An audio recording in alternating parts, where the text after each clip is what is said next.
Now, as you've seen, Donald Trump has been speaking at CPAC outside Washington, D.C., but he is not the only one who has been taking the stage at the conference. Nigel Farage, no stranger to Sky News viewers, gave an absolute stemliner of a speech yesterday where he warned about the threats to freedom and had some choice words about Australia.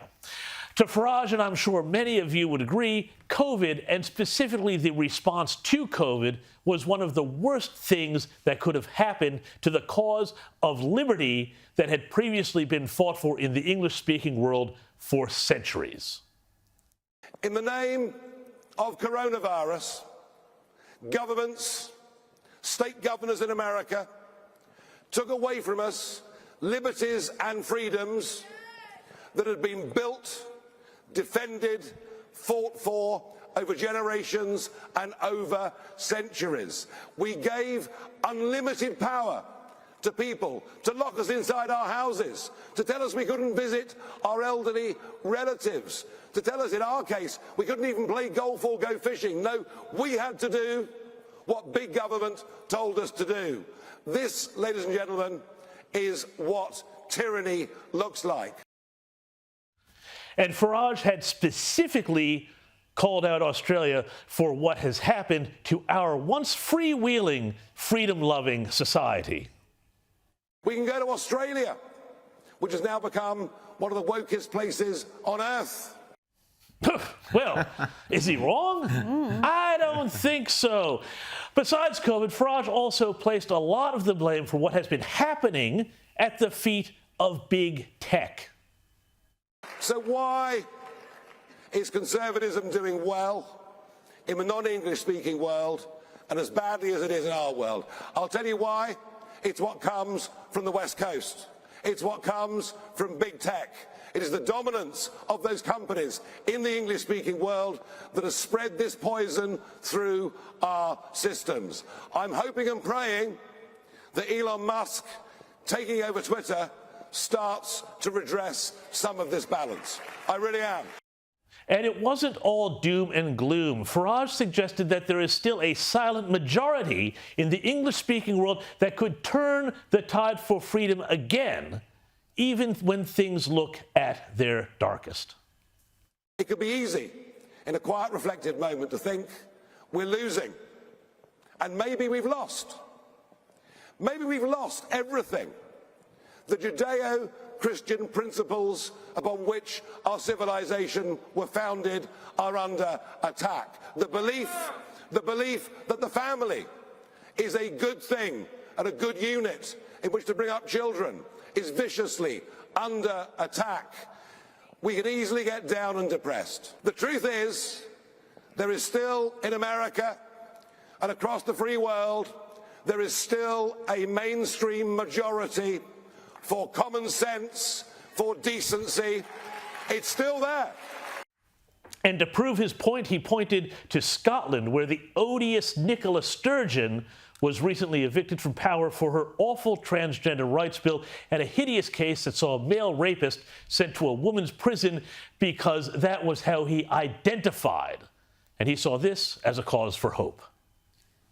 And suddenly, that pendulum that's gone that way for all those years has swung back. Nicola Sturgeon has now resigned as First Minister of Scotland. The legislation has been scrapped, it's gone, and the silent majority have had their voices heard. If they can turn it around in Scotland against a woman with that huge level of power, can you turn it round in this great country of the United States of America? Can you turn this round? I can't hear you. Can you turn this round? And, you know, it wasn't all about Farage or even Trump either. A lot of other talent, some of it potentially presidential or at least vice presidential, also took the stage. And it all highlights one thing. The Republicans heading into 2024 have a hell of a deep bench of talent and are indeed spoiled for choice, as can be seen by the candidates and thinkers refining their themes and messages as campaign season kicks into gear. Former Secretary of State Mike Pompeo was there, and he didn't just talk about security and defense issues, but wokeness and the fight against identity politics. This basic idea that each of us is endowed by our Creator with these unalienable rights and we are equal in the eyes of the Lord is the antidote to the poisonous lie of equity, wokeness, and identity politics. We're going to do better. Now, Pompeo hasn't declared yet, but he is considered a likely chance to have a shot at the nomination. And then there was Nikki Haley, who has also thrown her hat into the ring, though right now the best money has her as a potential vice presidential candidate. Either way, you tell me, Don Lemon, does this sound like a woman who is past her prime? We need to stop with the earmarks and pet projects once and for all.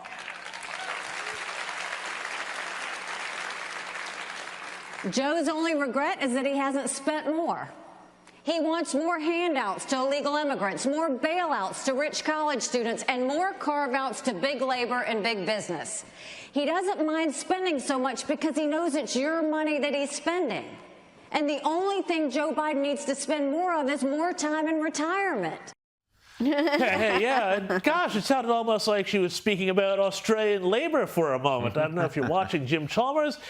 And outsider candidate Vivek Ramaswamy had some home truths to tell about the climate cult. The climate religion in America that says that we have to fight carbon emissions at all costs in the United States while we shift those same carbon emissions to places like China, that supposedly, even if you believe in this religion, you would have embraced nuclear energy, which is the best form of carbon-free energy production known to mankind. And yet these people oppose nuclear energy. What's really going on is that the climate religion has about as much to do with the climate as the Spanish Inquisition had to do with Christ, which is to say nothing at all. It is about power, dominion, control, punishment, and apologizing for what we have achieved in this country in the modern West as we know it. Woo! Brilliant. My favorite bit, though, was Louisiana Senator John Kennedy, who had this uplifting and powerful statement about the state of the United States. I do not hate anyone. I do not hate anyone. I look for grace wherever I can find it. So I say this gently. The Biden administration sucks. Now, most notably, though, even with all those names, Ron DeSantis wasn't there, and he's considered to be the one to watch right now as a potential future leader of the party. What does this tell us, though, overall? Well, if you're on the right, the American Republicans have some pretty big talent across the entire spectrum that should see them through the coming generational change in American politics. And indeed, that there is hope, as Nigel Farage suggested, for a conservative resurgence, renaissance even, in the English-speaking world, starting potentially in the U.S. and eventually landing, one can hope, in Australia. Meanwhile, in the interests of fairness and balance, we may as well also check in and see how the Democrats are going.